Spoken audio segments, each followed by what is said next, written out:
Black woman called poor at luxury store sales team reaction when she reveals truth is priceless. The gleaming chandelier caught Maya's reflection as she stood in the center of Luxe Avenue, the most prestigious boutique in the city. She watched as the sales associate's eyes traveled from her worn sneakers to her simple cotton dress, lingering just long enough on her coiled hair for Maya to notice. The woman's lips curled into what could barely pass as a smile. "I'm afraid these pieces might be outside your budget," the associate said, her voice dripping with practiced politeness that did nothing to mask her condescension. "Perhaps I could direct you to our outlet store across town." The words hung in the air between them, sharp and unmistakable in their meaning. Around them, other customers, all lighter-skinned, all draped in designer clothes, pretended not to notice, but Maya could feel their sideways glances. She had two choices: walk away with her dignity intact but nothing changed, or stay and challenge the assumption that had followed her throughout her life, that her worth could be determined by a single glance. Maya took a deep breath and met the woman's gaze. "Actually," she said, her voice steady despite the anger building inside her, "I'd like to see your private collection, the one you keep in the back for your preferred customers." The associate's smile tightened. "I'm sorry, that collection is by appointment only and for our established clientele." "Then perhaps," Maya said, reaching slowly into her simple handbag, "you should check your appointment book." What happened next would change not just Maya's day, but the lives of everyone in that store, a reminder that appearances and assumptions were often the thinnest of veneers, easily shattered by the weight of truth.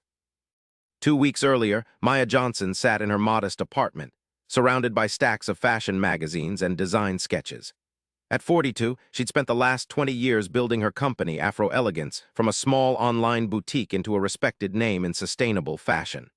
Despite her success, she still lived in the same neighborhood where she'd grown up, her connection to her roots as important to her as her achievements. The phone rang, interrupting her concentration.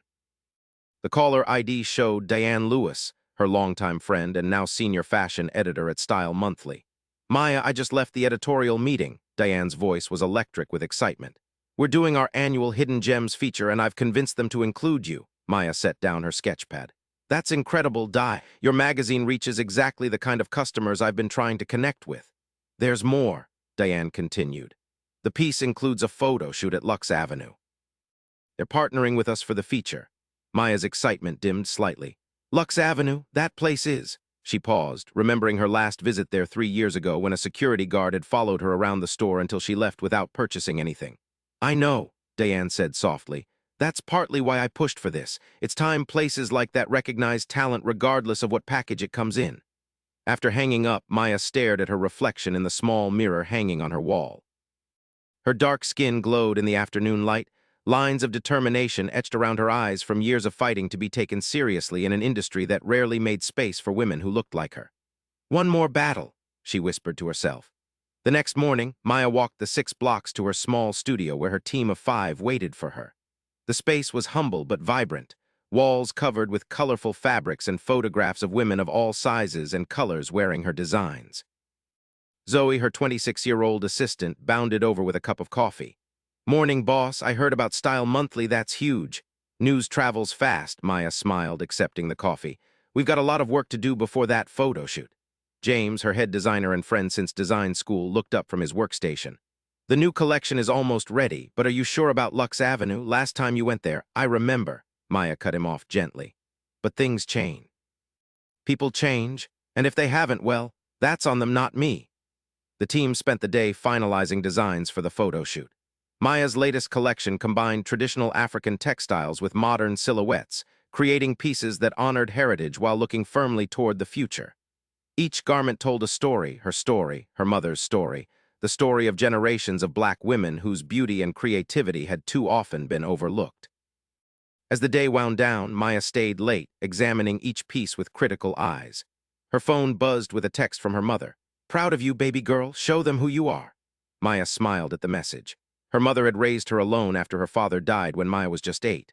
Despite working 2 jobs, she'd always found time to teach Maya to sew, passing down skills learned from her own mother. Those early lessons at the kitchen table had been the foundation of everything Maya had built.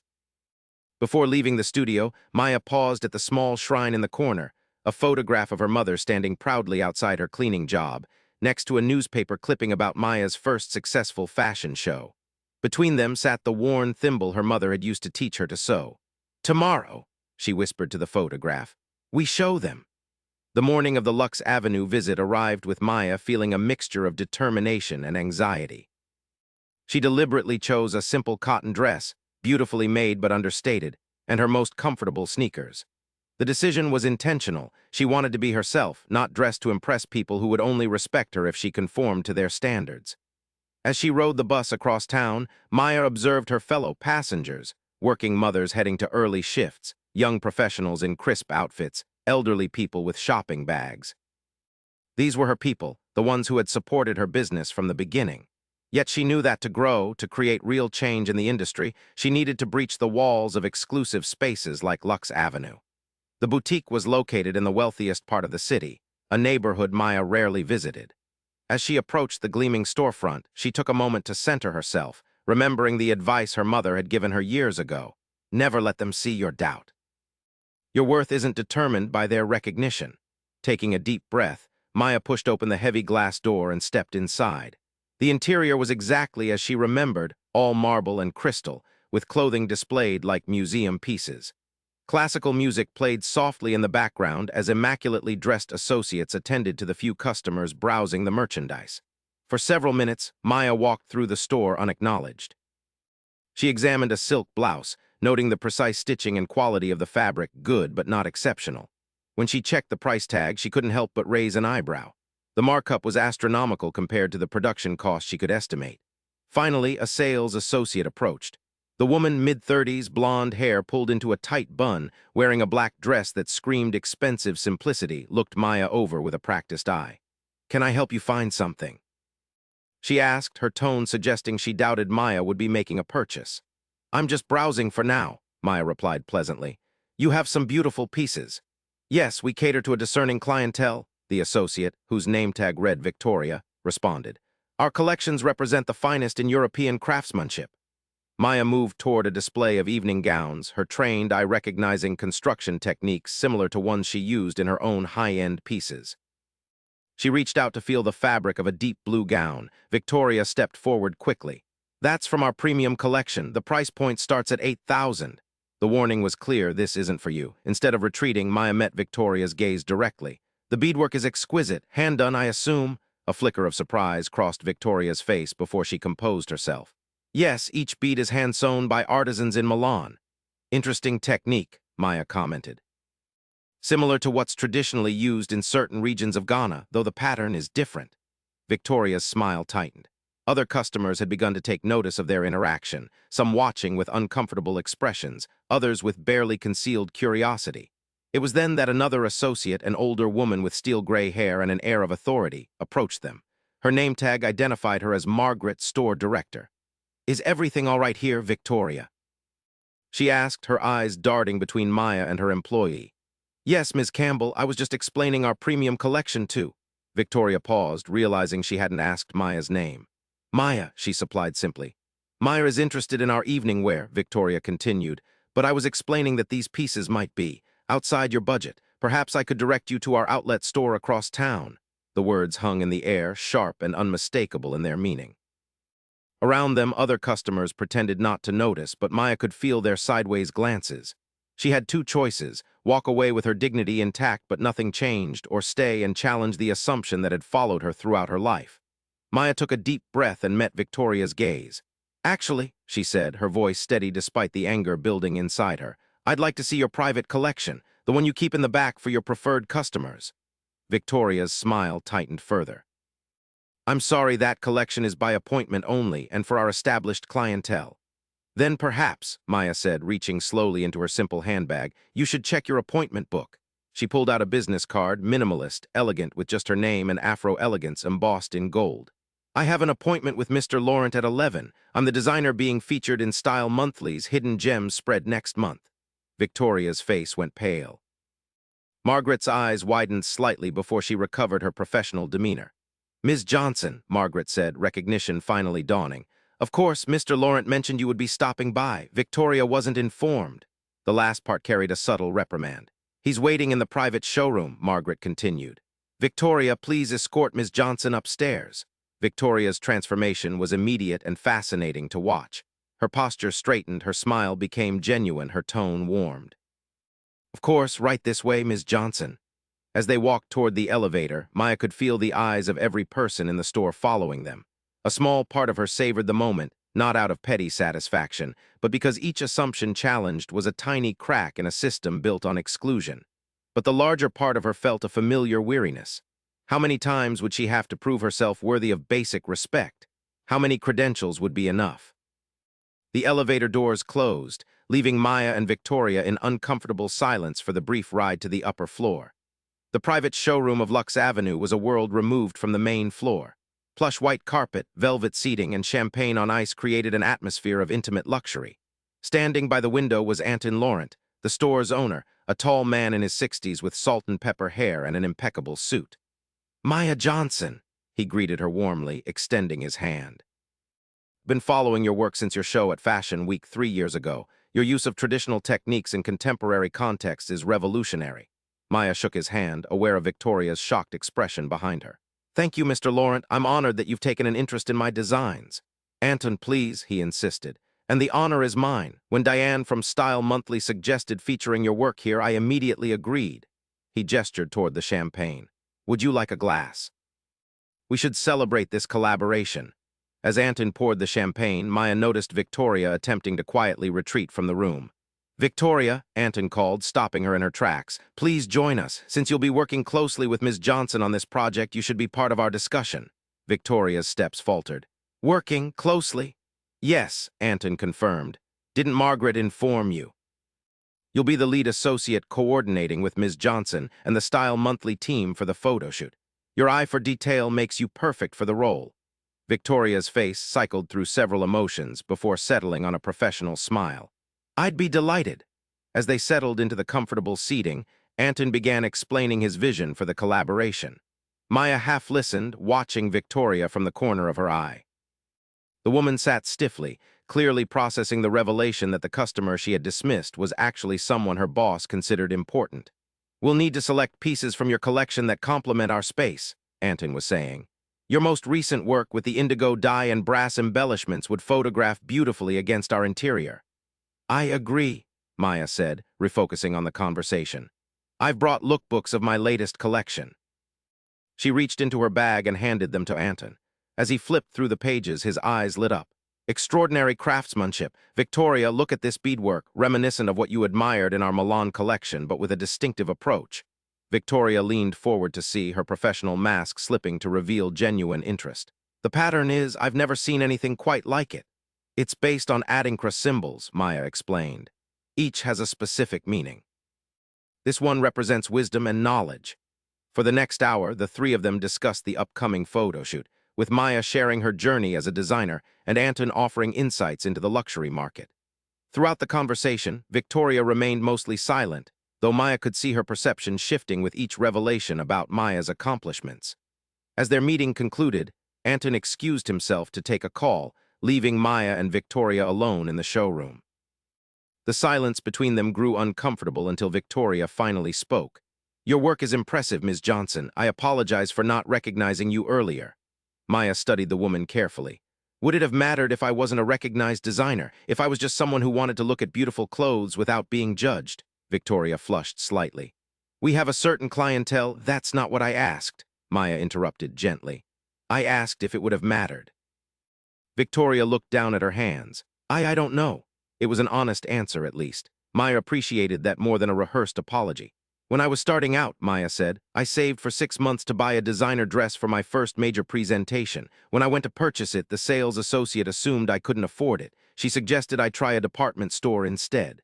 Maya paused, the memory still sharp after all these years. "I walked out and never went back. That store lost not just my business that day, but everything I would have purchased over the years as my company grew." Victoria remained silent, but Maya could see her words landing. "The photo shoot will bring new eyes to Luxe Avenue," Maya continued. "Some of those eyes will belong to people who don't look like your typical customers. How they're treated will determine whether they become loyal clients or walk away with a story about being made to feel unwelcome." Before Victoria could respond, Anton returned. "Everything is arranged for next week's shoot," he announced. Victoria, you'll handle all the details. Maya, my team will be in touch to coordinate everything. As Maya prepared to leave, Anton walked her to the elevator. I'm looking forward to this collaboration, he said. It's time luxury fashion became more inclusive, don't you think? Maya smiled. Long overdue, Anton. As the elevator doors closed, Maya caught a final glimpse of Victoria, still standing in the showroom, looking thoughtful. The week leading up to the photo shoot was a whirlwind of activity. Maya and her team worked tirelessly to prepare their pieces, while coordinating with both Style Monthly and Luxe Avenue. Each morning, Maya found emails from Victoria waiting for her, professional, detailed, and gradually warming in tone as they worked together remotely. The day before the shoot, Maya received an unexpected call from Victoria. Ms. Johnson, I was reviewing the layout for tomorrow, and I had a thought. The main floor space we've allocated is beautiful, but would you consider using the rooftop garden as well? The sunset there creates an amazing light, and I think it would showcase your indigo pieces perfectly. Maya was surprised by the suggestion and by Victoria's evident enthusiasm. That sounds wonderful, but won't it require additional setup? I'll handle everything, Victoria assured her. If you could arrive an hour earlier than planned, we can discuss the details. The next morning, Maya arrived at Luxe Avenue before the store opened to the public. Victoria was waiting at the entrance, holding 2 cups of coffee. I wasn't sure how you take it, she said, offering one to Maya. I got it black with sugar packets on the side. Black is perfect, thank you, Maya replied, accepting the cup. As they rode the elevator to the rooftop, Victoria seemed different, more relaxed, less performative. Garden was even more beautiful than Maya had imagined, with lush greenery and a spectacular view of the city skyline. I thought we could set up here, Victoria said, gesturing to a section where climbing roses created a natural backdrop. The morning light is soft enough for photography, and these colors would complement your designs. Maya nodded appreciatively. You have a good eye. Victoria hesitated before speaking again. I've been looking at your previous collections. Your work it's incredible. The way you blend traditional techniques with contemporary designs. She trailed off, seeming embarrassed by her own enthusiasm. Thank you, Maya said simply. I've been thinking about what you said last week, Victoria continued, looking out at the city rather than at Maya. About people walking away with stories of feeling unwelcome. I've been at Luxe Avenue for 7 years, and I never really thought about it that way. Maya remained silent, giving Victoria space to continue. When I started in luxury retail, I was taught to identify serious buyers. The training never explicitly mentioned race, but the examples they used, well, the message was clear. Victoria finally turned to face Maya. I'm not offering this as an excuse, just context. I understand context, Maya said, but context doesn't change impact. Victoria nodded. I know, and I want you to know that I'm working on it, on myself. Before Maya could respond, the elevator doors opened, and the Style Monthly team poured onto the rooftop, followed by Maya's team carrying garment bags.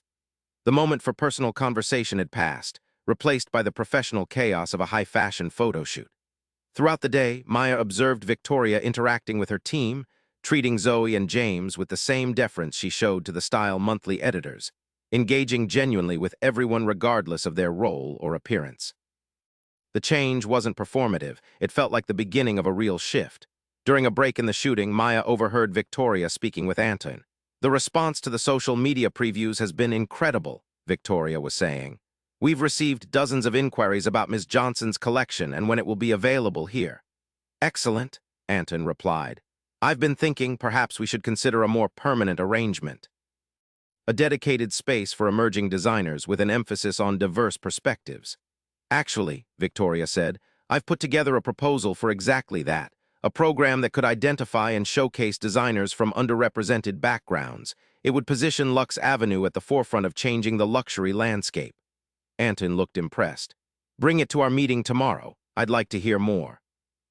Maya pretended not to have heard the exchange, but a small smile played at her lips as she returned to adjusting a head wrap on one of the models. The photo shoot continued into the evening, culminating with sunset shots on the rooftop, just as Victoria had envisioned. The golden light transformed Maya's indigo fabrics into something magical, the brass embellishments catching the fading sun like captured stars. As the final shots were being taken, Diane from Style Monthly sidled up to Maya. This is going to be our best Hidden Gems feature ever, she whispered. Though after this, you'll hardly be hidden anymore. Maya watched as her designs, pieces that told the story of her heritage, her struggles, her triumphs, were captured against the backdrop of one of the most exclusive stores in the city. It felt like worlds colliding, barriers breaking. "That's the goal," she replied softly. "Not just for me, but for everyone who's been kept outside looking in." The day of the magazine's release arrived with unexpected fanfare. Style Monthly had made Maya's feature their cover story, with the headline Redefining Luxury. Maya Johnson's Afro Elegance transforms the landscape. The accompanying photo shoot, Maya's designs set against the opulent backdrop of Luxe Avenue, created a striking visual contrast that perfectly encapsulated the story's theme. Maya's phone hadn't stopped ringing since dawn. Orders flooded her website.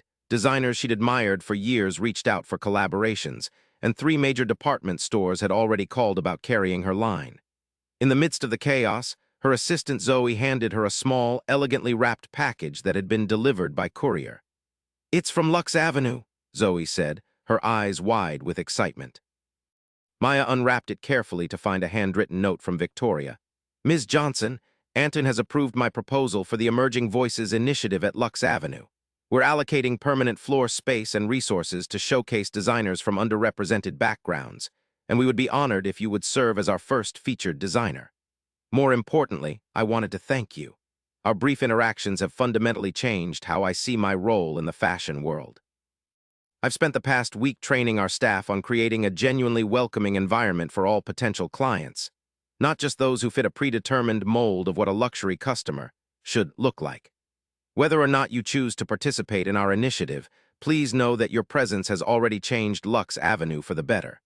With respect and gratitude, Victoria Henderson." Beneath the note was a small, velvet box. Inside lay a beautiful brass thimble, clearly antique, with intricate patterns etched into its surface. A second note read, "I noticed the thimble in some of your behind-the-scenes photos. This belonged to my grandmother, who taught me to appreciate craftsmanship. I thought you might add it to your collection of meaningful tools." Maya ran her finger over the thimble's detailed surface, thinking of her own mother's thimble sitting in her studio shrine. Different histories, different journeys, but a shared language of craft and creation. Later that afternoon, Maya made her way to Luxe Avenue. The store was busier than she'd ever seen it, with customers clutching copies of Style Monthly and asking about the featured designs. Victoria spotted her immediately and crossed the floor to greet her. "Ms. Johnson, we weren't expecting you today." "Maya, please," she corrected with a smile. "And I wanted to thank you in person for the gift. It's beautiful." Victoria's professional composure slipped for a moment, revealing genuine pleasure. "You're welcome. Did you have a chance to consider our offer?" "I did," Maya nodded. "And I have a counter-proposal. Instead of being your featured designer, I'd like to help select the first cohort. There are so many talented creators who deserve this platform." Victoria looked surprised but quickly nodded. "Of course, that would be invaluable." As they discussed the details, Maya noticed a young black woman tentatively entering the store. She was dressed simply, much as Maya had been on her first visit, and the uncertainty in her posture was painfully familiar. Before Maya could say anything, Victoria noticed the direction of her gaze. Without hesitation, she excused herself from their conversation and approached the young woman with a warm smile. "Welcome to Luxe Avenue," Maya heard her say. "Is there anything specific you're looking for today, or would you like me to show you around?" The genuine welcome in Victoria's voice was unmistakable. The young woman's shoulders relaxed slightly as she mentioned interest in a dress for a job interview. Victoria nodded enthusiastically. "We have several options that would be perfect. And actually, we've just received a new collection with some beautiful pieces I think you might love." As Victoria guided the young woman further into the store, treating her with the same attentiveness she would give any customer, Maya felt something shift inside her. A knot of tension she'd carried for so long she'd almost forgotten it was there. Change was slow, imperfect, and often came in small moments rather than grand gestures.